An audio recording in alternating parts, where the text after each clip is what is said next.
Well, good evening, everyone. I'm Chips Moore. I'm a trustee of the Morgan Library, and I'm here to introduce my colleague, my friend Colin Bailey, to you. Colin will discuss the very special drawings on view in the queue belonging to Betty and Jean-Marie Eveillard. Normally, at this point, you would hear an extensive CV on Colin, but I suspect many of you here already know him pretty well. He's been the director of the Morgan for a bit over 8 years, coming from a stint in San Francisco, and before that, the Frick Collection. Colin has a new title for his position, which recently and generously has been fully endowed. He's the Katharine J. Rayner Director, and I'll come back to that in a moment. I'd like to turn briefly to Betty and Jean-Marie. They have spent years putting together a magnificent collection of drawings. Unusually, they started at some very top-level artists and built out their collection from there, maintaining that extraordinary level of quality. The gratification in collecting comes from many things, but foremost among them is preservation for future generations. It's done over time with passion and care. The tone of the Eveillard's collection visibly displays their superb taste and judgment. The Morgan, in its centennial year, is proud to be exhibiting theirs and other collections the idea that the library is actually a collection of collections. At some point, all of us as collectors face a challenging decision on the future disposition of our collections. Our choices are essentially only two: to let the drawings go on to other collectors to enjoy, or to entrust them to an institution. Betty and Jean-Marie have chosen the latter route, promising drawings to the Frick, Smith College, and the Morgan. Faith and trust in an organization to hold to a donor's objectives are the qualities that lead to that decision. And this leads me back to Colin. Colin has guided the Morgan through some truly challenging times in the public taste in the arts. All the while, he has maintained the core mission of this organization while expanding its focus. Among his many and impressive achievements, he guided the transition to many brilliant younger curators. He initiated the exterior restoration of Mr. Morgan's library, and importantly, the inauguration of the Belle de Costa Green Curatorial Fellowship. It's created for promising scholars from the historically underrepresented. An exhibition of Belle de Costa Green will open in October. With their actions, Jean-Marie and Betty, as well as Kathy Rayner, have shown their trust and faith in what he's accomplished here. Colin combines rare skills. He is both a leader and a scholar. His specialty is 18th and 19th French art, particularly Pierre-Auguste Renoir. An officer de les Ordres des Arts et des Lettres, that's a twister. In 2020, among many other prizes, he won the Prix de Rayonnement de la Langue de la Littérature, another mouthful. Tonight, you will hear him in the second of his significant roles discussing the Eveillard's drawings. Please welcome, if you will, Colin Bailey, the Katharine J. Rayner Director of the Morgan Library.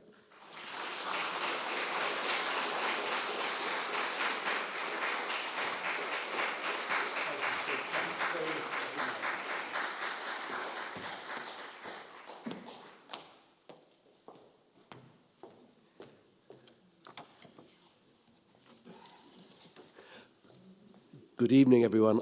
I'm blinded by this light, but I'm very grateful to see so many people here on a very nice Friday afternoon.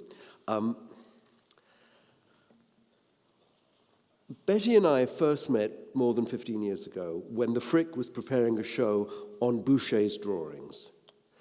I went to their home to see François Boucher's Young Shepherdess seated on the ground, a large chalk and pastel drawing signed and dated 1753 that they had acquired in 1996.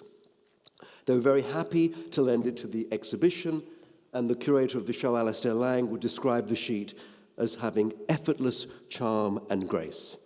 For those of us who have spent time with Betty and Jean-Marie, effortless charm and grace applies not only to the drawing, but also to its owners. I believe the Eveillards bought their first drawing in 1973 and began collecting seriously in the 1980s, and over the past 2 decades they have created one of the finest and most wide-ranging of private collections in the city. There are deep strengths in French 18th century drawing, 17th and 18th century Italian drawings, exceptional works by Degas and the Impressionists, early modern sheets, including Klimt, Schiele and Beckmann. And the Eveillards have a particular fondness for the Nabi, and Vuillard and Bonnard are among their most treasured artists. Those who have known them well and in their professional lives will be aware of their respective accomplishments in the world of investment banking and global fund management. Of this, they are both quite reticent. Jean-Marie, who began his career with the Société Générale in 1962, before coming to the States 6 years later, was appointed portfolio manager of the SoGen International Fund, later named the First Eagle Global Fund in 1979. He was Morningstar's International Manager of the Year in 2001, and 2 years later received a lifetime award from the same entity.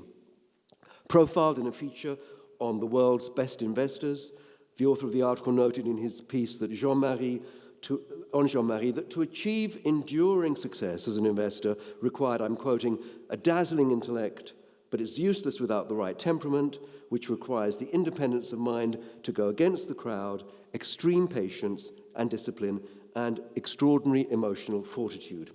Independence of mind, patience and discipline, emotional fortitude. These are qualities which even those of us unfamiliar with Jean-Marie's accomplishments as an investor may readily intuit in his approach as an art lover and collector. I would also add that his curiosity, learning, and respect for expertise are equally distinctive, and his happiness. I remember bumping into Jean-Marie Eveillard on 93rd Street and Madison Avenue on a Saturday morning some years ago. He was leaving a gallery with a newly acquired Signac watercolor under his arm. I had to stop him from unwrapping it in the street. He was simply radiant. Betty Eveillard is an unexpected photograph here of her and her brother in front of her great-uncle Marvin Julian's studio in Boston. Betty Eveillard, who studied at Smith and took an MBA at Harvard, has had a stellar career in investment banking. She worked at Lehman Brothers, Payne Webber, and retired from Bear Stearns in 2003. In a Harvard Business School study, Just Enough, published in 2004, Betty is cited in a chapter subtitled Resilience, which notes how, since the mid-1970s, she had successfully managed her commitment to a career and a family, and noting her dedication to both. She is modest about all her accomplishments. Many of us know Betty Eveillard more readily as one of the most committed philanthropists of art and music in the city, a managing director of the Metropolitan Opera since 2015, formerly trustee and chair of Glimmerglass Opera, trustee and chair of her alma mater, Smith College. She remains active on the board of the Crest Foundation and Master Drawings Association, which is housed at the Morgan, and she is a member of our Fairfax Murray Society. Since 2017, Betty has been board chair of the Frick Collection and is now in the final year of rebuilding that wonderful institution and the restoration of the mansion on 70th Street. While Betty and Jean-Marie are passionate about many art forms, they live with beautiful paintings, sculptures, furniture, and ceramics, it is drawing that has inspired them in their study and collecting, as it does many of us here this evening. So I'm passing the word to Diderot, whose drawing, or whose wonderful portrait by Greuze is at the Morgan. He wrote in 1767, "Why does a beautiful sketch accord greater pleasure than a beautiful painting? Because it has more life and fewer forms. Perhaps we find sketches so attractive because, being somewhat indeterminate, they allow more liberty to our imagination, which sees in them whatever it likes." And Diderot's quote has given the title to our exhibition, Liberty to the Imagination, the Eveillard Gift. As Chips mentioned, this is the second promise gift to a New York institution. Their first promise gift of 26 drawings was shown at the Frick collection in October 2022. And just to give you a sense of some of the wonderful things on display there, we see in the center of this shot Maurice Quentin de la Tour's portrait of Madame Rouillet from 1738, Degas' portrait of his cousin Aldelchi Morbilli, and on the right you can just see peeking out Greuze's lovely head study of a young boy. And on the wall here, Jan Lievens' portrait of a man from the 1640s. Now, I'll just touch very briefly on some of the highlights from this promised gift to the Frick. One of the great drawings on display was Federico Barocci's Head of a Man from 1589. This is an exemplary head study and almost fits perfectly to the letter a comment made by Giovan Pietro Bellori in his Lives of the Painters in 1672. Bellori said of Barocci, if he saw a beautiful uplifting of the eyes, a fine profile of a nose, or else a lovely mouth, he would compose his beautiful head studies from them. He could have been describing this drawing. Or another example by Salvatore Rosa, a head study of Lucrezia Paolini from the 1640s. This is an outstanding pastel head by this Neapolitan artist of a young woman who was Rosa's companion, much younger companion, for several years, for 3 decades in fact. Portraits and head studies, particularly of women, are a particular love of the Eveillards as collectors. Not surprisingly, French drawings as well have a large presence in their collection. Watteau's head and hand studies from 1716 is a wonderful example of his trois crayons technique. And returning to the Boucher for a minute, this lovely pastel, large drawing in pastel and black and white chalks, is related to the Musette, a painting made for royal decoration in 1753. This pastoral scene has quite risque attributes, as simple and as innocent as it seems. Playing with bagpipes is not altogether an innocent activity. But the Eveillard drawing is not actually preparatory for that painting. It, in fact, was made after and stands as an autonomous sheet that is signed and has certain differences. The woman here, the young woman, is holding a shield or a bullseye with a heart in the middle, and that's even more clear in the lithograph, the crayon manner engraving by Desmarteau afterwards. We can see the bullseye and we can see that love's arrows have been shot. This is a more decorous representation than Boucher's actual painting. But in the same way, a beautiful head study by Madame Vigée-Lebrun, signed and dated 1784, is related to the figure of Peace, who is portrayed leading abundance back to the land in the allegorical painting at left, done for her acceptance to the Royal Academy in 1783. Like the Boucher, this is not a preparatory study. It's a freestanding, autonomous work made after the painting and likely for a private collector. And that's something important to remember as we talk about some of the drawings that have been promised to the Morgan. To give a sense of the range of the works in the Frick gift, Domenico Tiepolo's Christ and the Centurion from the late 1780s, one of almost 300 biblical drawings that Domenico created, finished, beautiful drawings, 50 of which are at the Morgan. And Delacroix's tender pastel of a North African man and woman, done in 1853, but inspired by his experiences 20 years before as a young man traveling for 6 months in 1832 as part of the Duc de Mornay's diplomatic mission to Morocco. And this is a really exquisite pastel. We looked briefly at Degas' graphite drawing of his Neapolitan cousin Adelchi Morbilli holding a walking cane in his right hand, done in 1857. And I'll end this very swift review of the Frick show with a graphite study of Madame Gautreau by John Singer Sargent, done in 1884. This was an early idea for his scandalous portrait of Madame X, which is now at the Met and which was shown at the Salon of 1884. Sargent thought the painting the best thing I have ever done, and the painting was acquired by the Met as early as 1916. The Eveillard drawing was the first significant drawing that the Eveillards acquired in 1975. And as is their wont, they're very generous lenders, and we borrowed the drawing for our exhibition in 2019 on Sargent's portraits in charcoal, and you can see its place here. Even more important in a way was another drawing that the Eveillards lent to a Morgan exhibition, and with which my survey of the Eveillards' promised gift to the Morgan begins.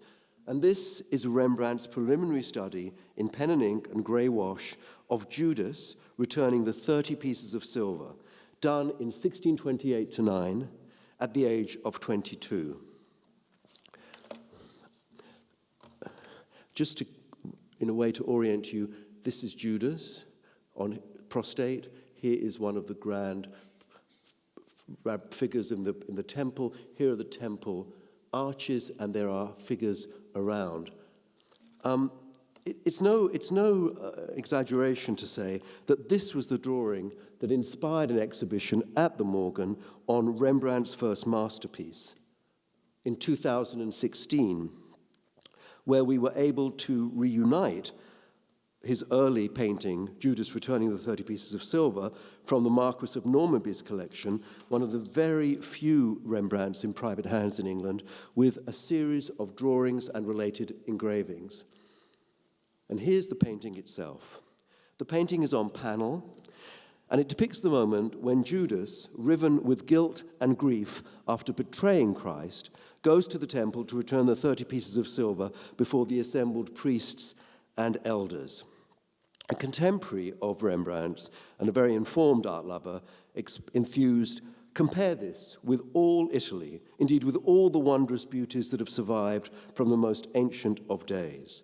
So this is the title was not an exaggeration. This really was Rembrandt's first masterpiece. And the Eveillard drawing is a very rare example of Rembrandt working out his composition in a compositional drawing, where we see the design as it first appears. The prostrate Judas at lower right, the imperious and enthroned high priest dominating the composition in the center. We also assembled a couple of other preliminary drawings from museums in Rotterdam and Amsterdam.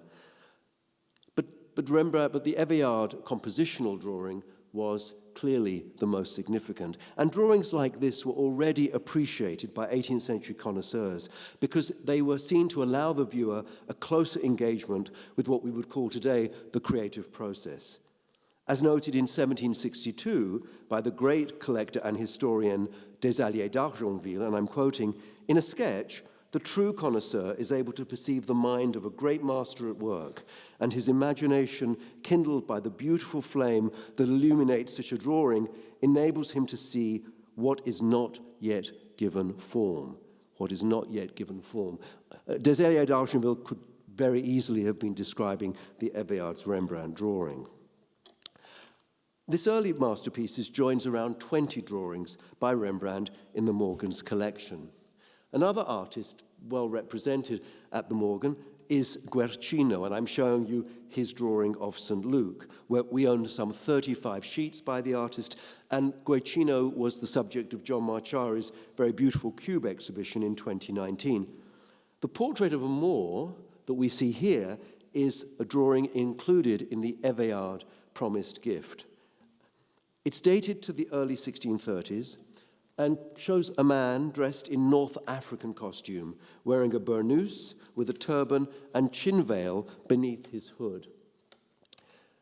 I also wonder if he might have some tattooing or some decoration around his, just above his lip. When you look at the drawing in the cube, it's quite mesmerizing. Such is the specificity and character of this drawing, which captures the features and personality of the model, but not in preparation for a religious or historical composition. Such is its specificity, it seems most likely that it was made as a portrait. And it has the same presence as a similar a drawing of this time of a young monk done around the same time. There are thousands of surviving drawings by Guercino, several thousands, but portrait drawings are a rarity, even though we have yet to be able to identify exactly who this imposing young fellow was. Made around the same time as the Guercino, Simone Vouet's study of a bearded man absolutely served as a preparatory drawing for a figure at the periphery of a monumental tapestry, part of a series commissioned by Louis XIII around 1640 for the Louvre. Now, if you look closely at the group in the tapestry at left, you will see an elderly couple on either side of a mother cradling an infant. The Eveillard drawing is clearly preparatory for the figure of the older man. And when we go to the Louvre, we can see a similar drawing, this time in preparation for the older woman on left in the Louvre's collection. The Morgan has only very recently been able to add to its holdings by Simone Vouet. And in 2021, we were lucky enough to acquire a fine portrait drawing in 3 chalks, a different type of drawing, and this of a notable lady likely associated with the court, whose identity is still to be identified. We have still to find out who it is, but this gives you a sense of how we are so pleased to have different types of drawings by a great artist in the collection. A successor of Simone Vouet as a history painter, the highest level in the French Academy, a successor of Vouet is the artist Charles de la Fosse, someone we've long wanted to represent at the Morgan. And his vertical sheet of 2 studies that dates from the 1680s. La Fosse was one of the most talented painters working at the court of Louis XIV. I'm showing you his masterpiece, Clytia changed into a sunflower, done in 1688 for Louis XIV's royal bedchamber at the Trianon de Marbre. Just to remind you of the story, Clytia was a nymph enamored of Apollo who rejected her twice. Such was her devotion to the sun god that she stopped eating and drinking, though this might not be readily apparent in La Fosse's drawing of her.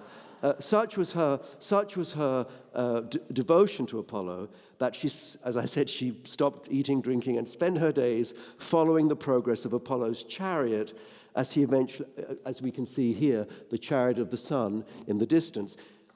Apollo eventually took pity on her and transformed her into a sunflower. Again, we see the sunflower just behind her, whose face is always turned towards the sun, a fitting subject for courtiers at Versailles. La Fosse's drawings are among the finest of the last quarter of the 17th century and the first decades of the 18th century. I'm just showing you a wonderful example at the Met and a beautiful and tender head study of a woman wearing a veil that we acquired for the Morgan in 2019. However, it is exactly this type of figure drawing for a history painting that we have sought for a long time, and that is satisfied in the promise of this beautiful sheet from the Eveillard collection. Now, the technique of trois crayons, red, white, and black chalks, was used to extraordinary effect, even more than in La Fosse, by an artist of the next generation, Jean-Antoine Watteau, the creator of the Fête Galante. Watteau's work is very well represented at the Morgan. I'm showing you 2 of his finest drawings by him, the woman seated and the lovely study of two little girls, both of which were acquired by Morgan separately in 1912 from Agnew's in London. The Eveillard Promise Gift, studies of 2 heads and a hand, dates to just after the last drawing I showed you from the Morgan of the ravishing 2 little girls. In working on this, we discovered the inclusion of graphite along with red, white, and black chalks, which allowed us to place the sheet in the last years of Watteau's brief career. The drawing may have been more matted at an early point in its history, because we can see that there is a sort of, this is initially the area that was opened in the mount, and the drawing is now, as you'll see in the exhibition, is now given more air, and the paper, we see more of the paper here. It was also likely slightly truncated at the top, as we miss something of the woman's top of her head.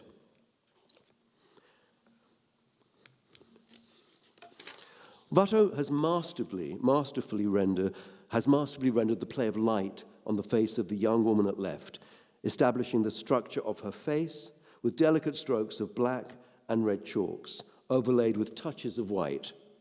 The modeling of her cheekbone and nose, with the tiniest dabs of white chalk, is a tour de force. Watteau indicates the wisps of hair trailing from behind her neck, adds a touch of white on the left eyebrow, and shows individual eyelashes, as well as her sensuous Cupid bow lips. And you can verify all of this when you see the drawings in the exhibition, of course. The second head, on the right, shows the same model turning her face to her right, and with the light is shown falling onto her left cheek and forehead. Watteau first outlined the head, shoulder, and bodice in strokes of graphite. If you look closely, you can see that the dress continues almost down to her waist. I'm not sure how easy it is for you to see on the screen, but all of this in graphite was really not understood until we were able to examine the drawing. Lastly, Watteau drew the rather plump right hand with its four fingers perfectly delineated last, after he had completed the two heads.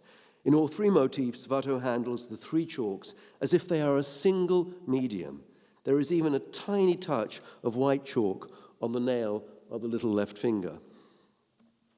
Now, as was nearly always the case with Watteau, and as was certainly not the case with many of the artists that we've looked at already, like Vouet and Lafosse, and even Boucher, Watteau would make his studies in sessions with his models, but without a particular composition in mind. And he kept his drawings in bound volumes, from which he would extract ideas and motifs when he embarked upon his fête galante.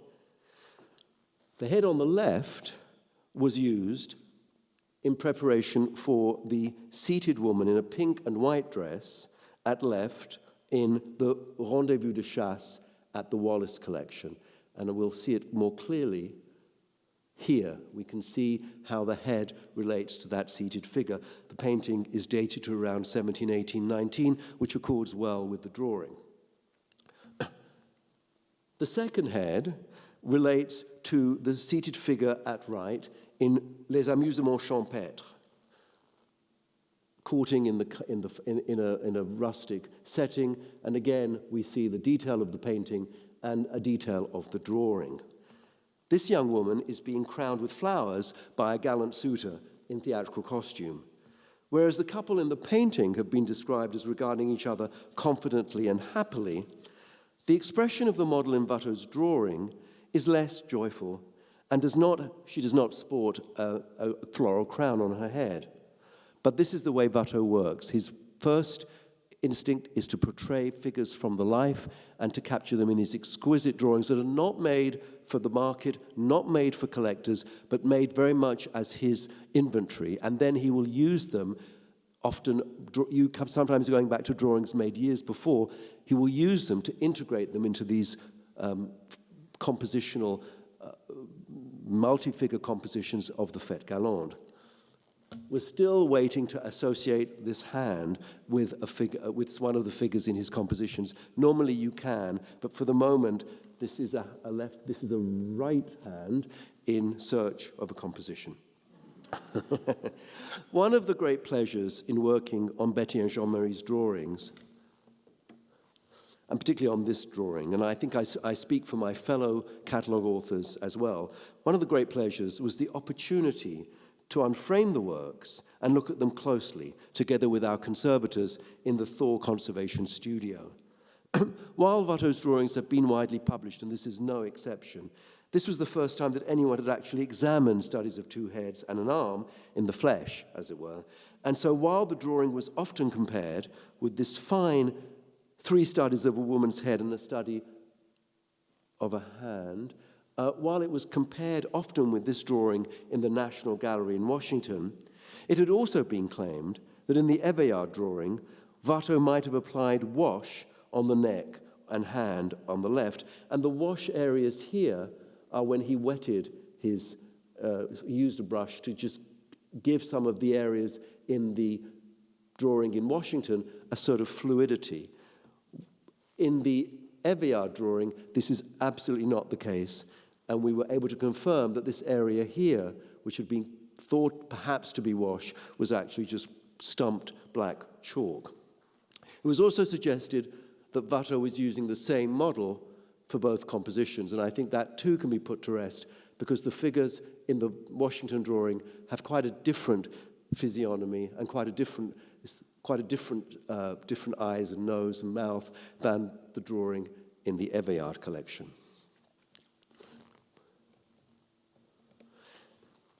Going back to Diderot for a minute, here we have your painter and mine, the first who has set out to give some morals, to give art some morals, to give some morals to art, and to organize events into series that could easily be turned into novels. He's a bit vain, our painter, but his vanity is that of a child. It's the intoxication of talent. Greuze is definitely my man. This is Diderot at the Salon of 1765, when he was still a great friend and an enthusiast of Greuze. Greuze is one of the most difficult artists of the century. The friendship between him and Diderot waned, but the admiration remained. One of the great pleasures and discoveries in the Eveillard Gift is this large drawing in 3 chalks of a young kitchen maid reading that was re-emerged only in 2016. It's a discovery and it's a thrilling addition to the corpus. We see a young servant, cap, apron, and sturdy serge dress and pinafore, in a tidy, if cramped, kitchen, with a fire roaring and a basket of vegetables on the wooden table. On the floor is some wood for the fire, a copper pot, and what appears to be a large cabbage or root vegetable. And the young woman is absorbed in reading. And that is in itself remarkable, an image that would have met with Diderot and his fellow philosophes' keen approval. The drawing, large, in its own way monumental, with areas of stumping where Greuze softened and blended his chalks by using a piece of paper or leather on the paper, so it gives that sort of smudgy effect that feels evanescent.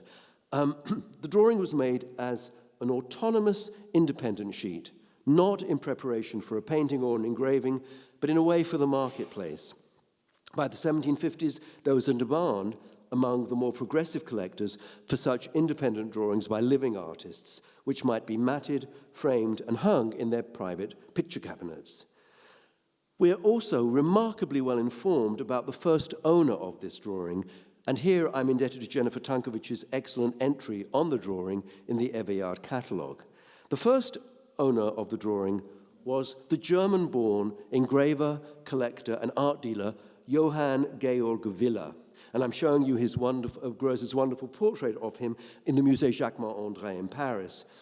Willer came to Paris in 1736, took French citizenship, and was made an associate member of the Académie Royale as an engraver in 1755. So he was both an artist, an art lover, and a bit of a dealer. In his diary for the 27th of November, 1759, Willer wrote, Monsieur Greuze, that serious, solid painter, has just made me a present of one of his excellent drawings, a sign of true friendship. The drawing represents a kitchen maid standing next to a cupboard, reading or calculating in her account book after coming back from market, calculating how she can best cheat her mistress. It is boldly drawn in black and white chalk on grey paper. How she can best cheat her mistress. Well, what strikes me in this very vivid commentary is the statement about the servant girl's dishonesty.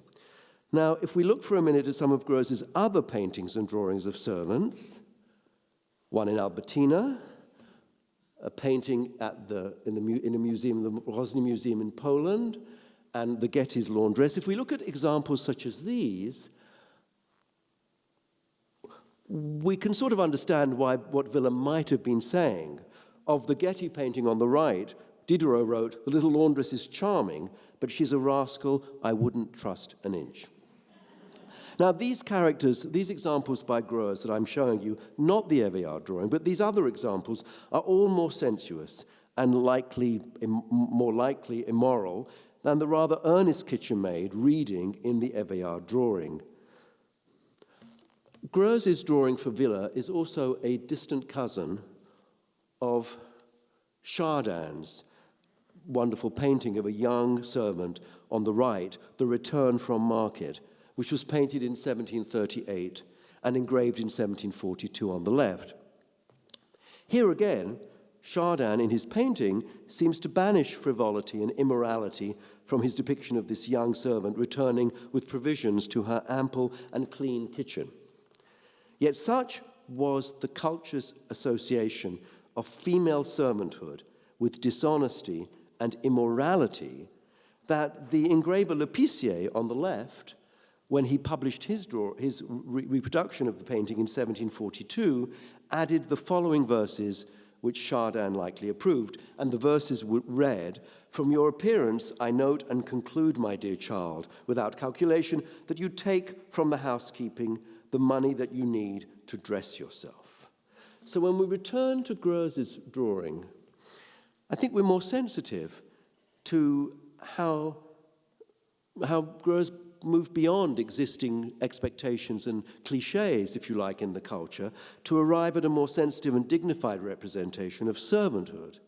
And no less remarkable to me is that we are looking at a depiction of a young woman reading, and perhaps reading her account books. So this is also an image of female literacy and numeracy in mid-18th century Paris. Now, over half of the Eveillard's promised gift to the Morgan consists of 19th and 20th century works on paper, an area of collecting to which the Morgan arrived late. It's really largely thanks to Jean Thor's gifts that we were able to build our strong holdings in this area. The French Romantic artist Théodore Géricault was a favorite of Jean Thor's and is an artist whose holdings we have tried hard to develop at the Morgan. And I'm showing you our very latest acquisition, made this year, a watercolor from 1821 showing the couple Zoe and Adam Elmore on horseback. And we'll hear a little bit more about this couple in a second. But this is the most recent Old Master drawing to arrive at the Morgan.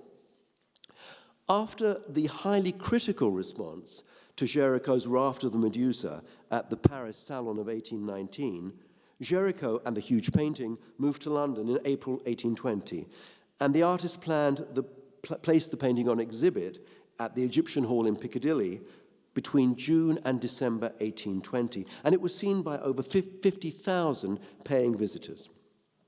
After showing the raft in Dublin, Géricault returned to London in February 1821 and remained there until the end of the year, lodging with his friends, the Elmores. Elmore was a horse trader and a grandee in society, and his wife was originally French, and I think that was the reason that Géricault felt so at home with them.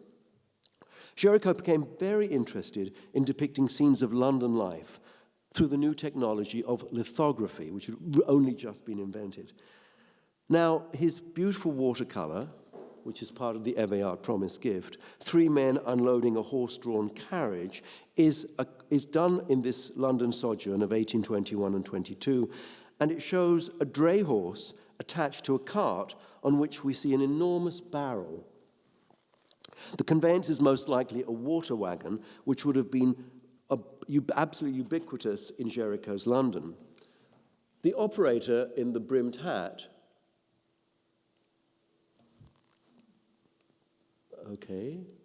the operator in the brimmed hat seems to be intervening in a fight between the 2 men on the ground, both of whom are holding buckets in their right hand. You can see that the master of the dray horse is almost punching in the back the younger man in the blue jacket. There's something going on here, but we're not exactly sure.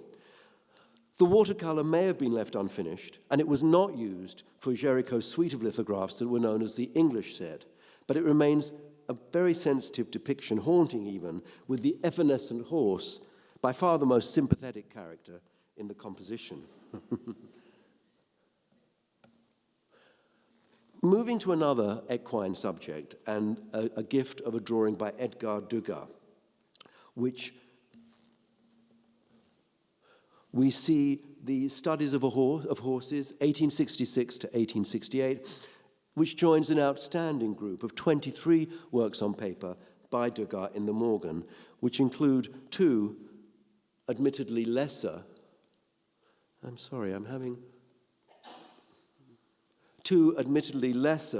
horse studies in the collection. To go back to the Eveillard drawing, the studies of horses shows two horses and their riders, with another pair of apparently riderless horses in the background at left. Compared to the phantom riders, Degas applies his graphite with energy and concentration in the depiction of the central galloping horse, using the bare paper to define the animal's musculature. If we look closely at the two headless riders, and I want you to look this figure and this figure. If we look closely, the cut of their jackets and the shape of their trousers do not align with the coloured silks and jaunty headwear worn by jockeys. So we're more likely witnessing a scene from a hunt or a meet in the country than a horse race. The style of the drawing compares well with the splendid study of racehorses in motion from the Clark Art Institute in Williamstown, connected to the steeplechase shown at the Salon of 1868. And we also know that Degas, in preparing these sorts of drawings, copied lithographs of horses, racing horses, that were done by the Romantic painter Alfred de Dreux. Now, and while the position of the horse in the Eveillard drawing is not altogether dissimilar from that of the horse and jockey in the false start that's at Yale University and that's dated to 1869 to 72, it is not a direct match. The horse in our drawing has a powerful, if lumbering presence, not at all like that skittish thoroughbred in the painting. Degas claimed to be an experienced horseman who, as he told a journalist, could distinguish a thoroughbred from a half-breed without too much trouble. His admiration for the breed comes through not only in his drawings and paintings, such as the Eveillard studies of horses, but even in his poetry. One of his sonnets, Pur Sang, thoroughbred, one of his sonnets written in the early 1890s, might almost conjure our drawing here. Degas writes, "The horse like a thief storming into the field, all nervously nude in his silken dress."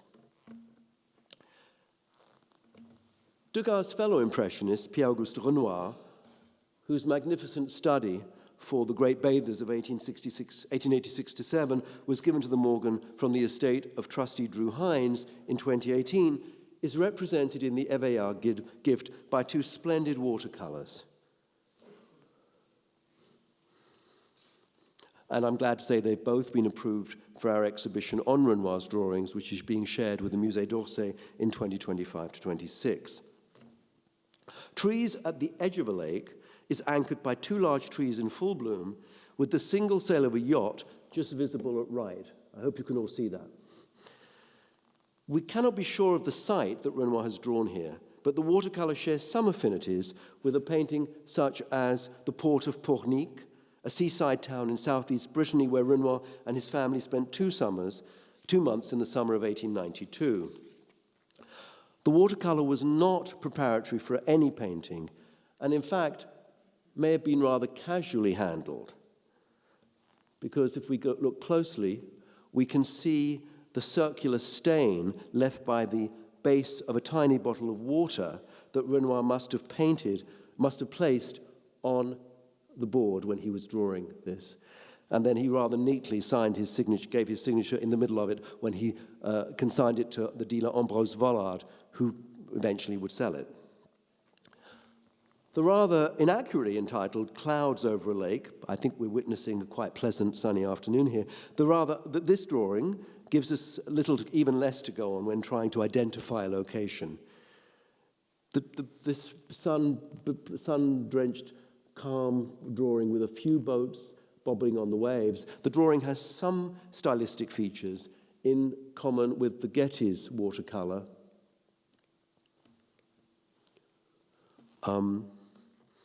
Landscape at Pont-Aven, and which has the rare characteristic of not only being signed but inscribed by Renoir with the site in Brittany.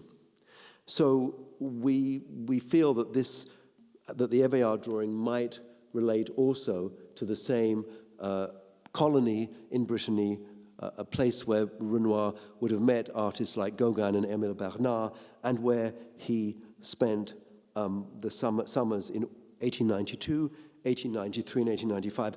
Thus, this is as close as we can get to trying to identify both the site and also the period. But most of these ravishing watercolors date in the early and mid-1890s. Renoir's great friend and fellow Impressionist, Paul Cézanne, is also well represented at the Morgan, thanks again to Jean Thor. But from the Eveillards, we have an evanescent landscape dated to around 1890, roughly the same time as those watercolors by Renoir that I showed you. And it's an extremely delicate example of the interlacing of watercolor and graphite and the play of the paper reserve to help construct the space. For a long time, the drawing was known as A Road in the Woods, and this indeed is a theme beloved by Cézanne. A closer look has proposed a slightly different topography. The trees and foliage opening up instead to an expanse of water, a lake or a pond perhaps, with even the tiny prow of a rowboat visible at lower left. And again, it's much better when you go and look at the drawing itself. This would be the water, this would be the edge of a boat. While Cézanne's many hundreds of watercolors have been expertly catalogued by John Rewald and a team led by David Nash and Jane Warman, many remain notoriously mysterious. And in support of this new identification, we can compare Lake at the Edge of a Forest from 1900 in the St. Louis Art Museum, and closer to home, Bare Trees by a River, again around 1900 at the Morgan. One drawing where the subject is not in question is Our Three Men in a Rowing Boat, given by Alice Tully to the Morgan. However, as for the subject of Betty and Jean-Marie Cézanne, which is now entitled View Along a Riverbank, I think the jury is still out. So again, there's perhaps a little more work to do. Now, if time had allowed, I would have continued to look more closely with you on other wonderful drawings in the collection. Eveillard Seurat, a man walking seen from behind, done in charcoal on this Michelin paper, an extraordinary haunting scene of a working man viewed from behind in an unknown street. Or Signac, or the work of his pupil, Paul Signac, A Study for a Dining Room of 1886, which is preparatory for a composition at the Kröller-Müller Museum in Otterlo. You will also see Edouard Vuillard's marvelous pastel of his mother, Madame Vuillard preparing green beans, and you can really see every green bean in that pot. And one more example, Juan Grise's riveting drawing of his companion, Josette Herpin, done in the center of France in May 1918, a month or so after the bombardment of Paris by the Germans, so a moment of great grief and anxiety. But to end on a more celebratory note, when you enter the Thor Cube to see the exhibition, you'll be greeted, among other things, by Odilon Redon's watercolor, The Dream, done around 1910, a female in profile with her eyes closed in a state of rapture, enveloped in dreamlike washes of color. Mysterious, exotic, quite different from the noir, the black drawings, the wonderful symbolist drawings for which he is well known. This is an exuberant and unusual drawing by Odilon Redon. We also see the drawing hanging at upper left in this lovely portrait of Jean-Marie and Betty, where Betty's closed eyes are one of those extraordinary coincidences that reminds us how often life imitates art. Thank you all very much.